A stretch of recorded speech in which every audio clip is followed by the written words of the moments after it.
что-то есть.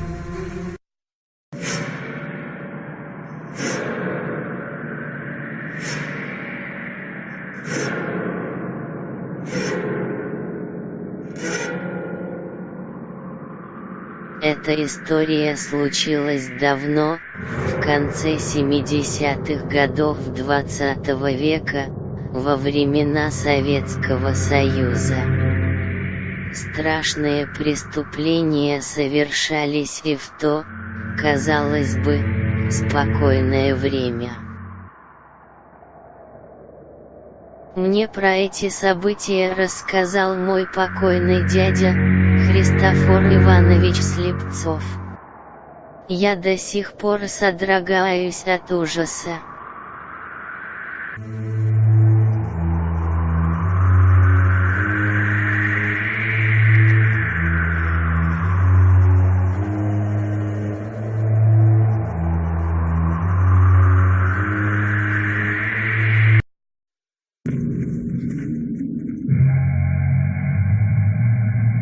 Рабочие были зарублены топором во время сна.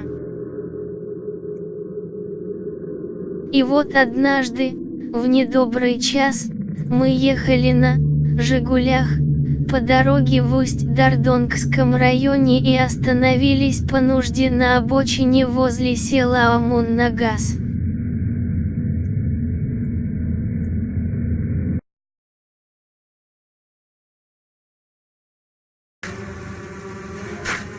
Буквально спустя 20 секунд позади нас, метрах в 30, остановился другой автомобиль с круглыми фарами. Мне показалось, что это был «Москвич». Как только машина остановилась, из нее вышел мужчина, по крайней мере по росту и телосложению это был мужчина. Вначале у меня мелькнула мысль, что он остановился, чтобы нам помочь, ведь всякое бывает на дороге, вот и решил спросить, все ли у нас нормально. Он двинулся к нам, спокойно так, медленно, молча, будто не желая привлекать внимание, я даже хлопка двери его автомобиля не услышал. Спустя несколько секунд я разглядел его лучше. Я поторопил девушку: «Давай-ка побыстрее, родная». Благо, дела она свои успела закончить, мы сели в машину и уехали.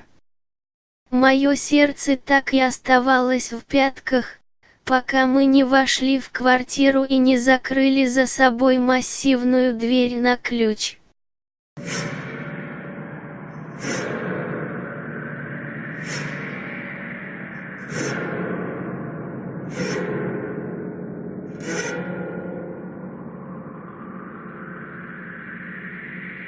Прошло уже очень много времени, а я до сих пор так и не рассказал ей о том, что произошло в ту ночь.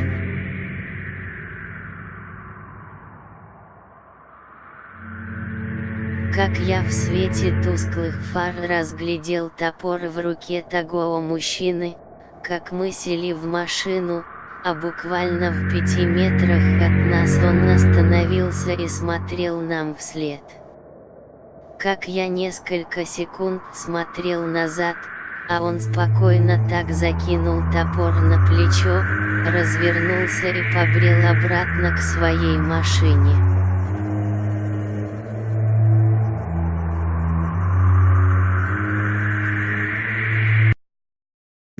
Только потом я узнал, что это был серийный убийца Перечишкин.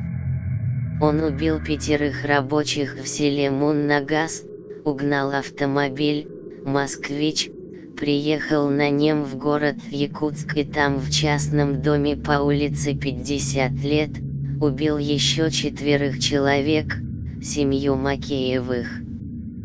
Его поймали в Алтайском крае и позже приговорили к расстрелу.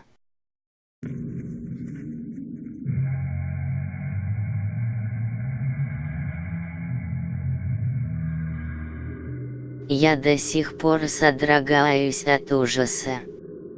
Возможно, в ту ночь мы убежали от смерти.